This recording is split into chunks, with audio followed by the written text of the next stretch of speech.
हमारे साथ सीनियर सहाफ़ी तजज़ियाकार फ़हाद हुसैन साहब मौजूद हैं। फ़हाद हुसैन साहब बहुत शुक्रिया। फ़हाद हुसैन साहब, ज़ाहिर है पहले भी गिरफ्तारियां हो रही थी, पहले भी इल्ज़ामात लग रहे थे, मगर अब हुकूमत ये कह रही है कि जी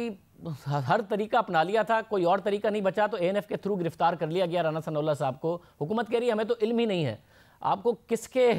मौक़िफ़ में वज़न नज़र आता है? देखिए शाहज़ेब, इसमें तो कुछ शक नहीं है कि ये एग्जीक्यूटिव पावर का इस्तेमाल है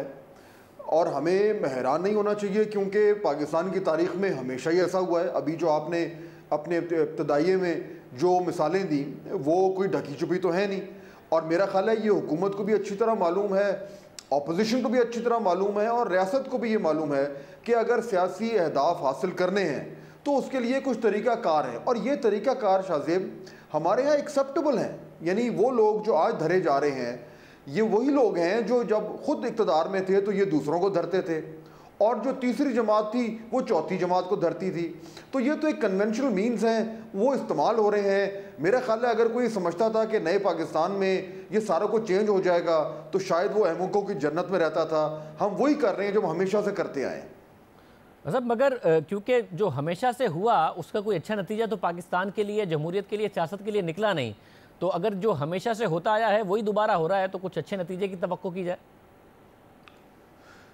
देखिए, अच्छे नतीजे की तवक्को इसलिए भी नहीं हो सकती क्योंकि इससे जो हमारा निज़ाम है, जिसकी तब्दीली की बुनियाद पर हमने पिछला इलेक्शन लड़ा और लोगों ने उसमें वोट दिए,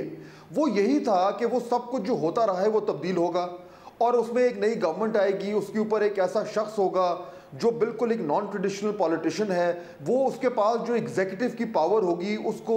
लोगों की और आवाम की फलाह के लिए इस्तेमाल करेगा और ये इंश्योर करेगा कि कानून सबके लिए बराबर है, सिर्फ अपोजिशन वालों के लिए नहीं है। लेकिन जब इस तरह के वाक़यात होते हैं, देखिए हमें इस राना सनाउल्लाह की जो गिरफ्तारी है शाहज़ेब, उसकी ज़ाहिर बात है हमें तमाम डिटेल्स तो नहीं पता, लेकिन जो अभी तक जो नज़र आ रहा है उससे तो यही लग रहा है कि सवालात ज़्यादा हैं और जवाबात कम हैं। तो नए पाकिस्तान में पुराने हथकंडे इस्तेमाल करने से शायद हुकूमत को वक्ती तौर पर फैसला तो हो जाए, लेकिन उस निज़ाम जिसके पीछे ये तमाम तब्दीली लाई गई है उस निज़ाम को मुझे को फ़ायदा होता नज़र नहीं आ रहा। अच्छा, पर आपको लगता है कि इस वक्त हुकूमत में ये जेन्युइन फीलिंग है वज़ीर आज़म की हद तक भी कि भाई मैं वादा करके आया था कि मैं इन सबको जेल में डालूंगा तो मेरा वोटर सपोर्टर उसी वक्त खुश और मुतमईन होता है, मेरी परफॉर्मेंस और गवर्नेंस एक तरफ है मगर वो खुश और मुतमईन होता है जब मैं इनमें ये लोग जेल में जाते हैं। आपको लगता है ये रियलाइजेशन या ये एहसास है इस वक्त वज़ीर आज़म में और वज़ीर आज़म के करीबी लोगों में? देखिए, मैं उम्मीद करूंगा कि ऐसा नहीं है, और इसलिए नहीं क्योंकि वज़ीर आज़म साहब ने जो अपोजिशन में होते हुए जो वादे किए थे वो पूरा उनको नहीं करना चाहिए, बल्कि इसलिए क्योंकि उन वादों को पूरा करने के लिए उनको एक प्रोसेस का एहतराम करना चाहिए। वो प्रोसेस जिसकी बुनियाद पे एक जमहूरी माशरा बना हुआ है, वो जमहूरी माशरा जिसने वज़ीर आज़म साहब को इस ओहदे तक पहुँचाया है। तो उस प्रोसेस को हम शॉर्ट चेंज नहीं कर सकते, हम शॉर्टकट्स नहीं ढूंढ सकते। और अगर ये हुकूमत ये समझती है कि मैंने लोगों को पकड़कर जेल में डालना है सिर्फ इसलिए क्योंकि मैंने कहा था कि मैं डालूंगा, तो शायद उनके बेस को, उनके कोर को तो तालियां बजाने का मौका मिल जाए, लेकिन इस निज़ाम को, इस जमहूरी निज़ाम को मुस्तहकम करने में ये मेरा ख्याल है एक बड़ा ही मनफी किरदार अदा करेगा। मतलब क्योंकि ज़ाहिर एज सीनियर सहाफ़ी आपने बहुत ज़्यादा करीब से ऑब्ज़र्व किया है मुख्तलिफ़ हुकूमतों को भी, और इमरान खान साहब का अपना जो राइज़ है उसमें वो तनकीद करते थे कि जी ये देखें ये मीडिया को टारगेट करते हैं, ये मीडिया को आज़ादी से नहीं चलने देते, ये अपोजिशन को टारगेट करते हैं और ये इनसे डिफरेंस ऑफ ओपिनियन बर्दाश्त नहीं होता, ये हुक्मरान ऐसे हैं, ये सब अपने मुखालिफों के बारे में खान साहब कहा करते थे। खान साहब उससे कोई अलग बिहेवियर है इस वक्त आपको तहरीक इंसाफ की हुकूमत में नज़र आता है? देखिए, हम ऑप्टिक्स की अगर बात करें तो अगर आपने icing on the cake change कर दी है तो उससे केक तो चेंज नहीं हुआ, केक तो वही है।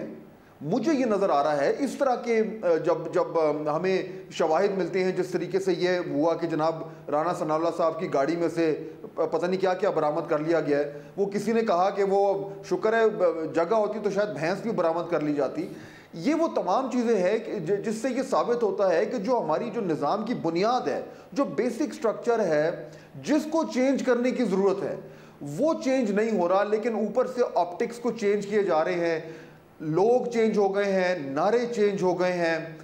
वादे चेंज हो गए हैं, लेकिन जो कोर प्रॉब्लम है वो एड्रेस नहीं हो पा रहा, क्योंकि शायद एग्जीक्यूटिव ये समझता है कि एग्जीक्यूटिव की पावर को इस्तेमाल उसी तरीके से होना चाहिए जैसे एग्जीक्यूटिव बेहतर समझता है, ना कि उस तरीके से जैसा कि आईन कहता है। बहुत शुक्रिया फाज़िल साहब, हमारे साथ देखते हैं।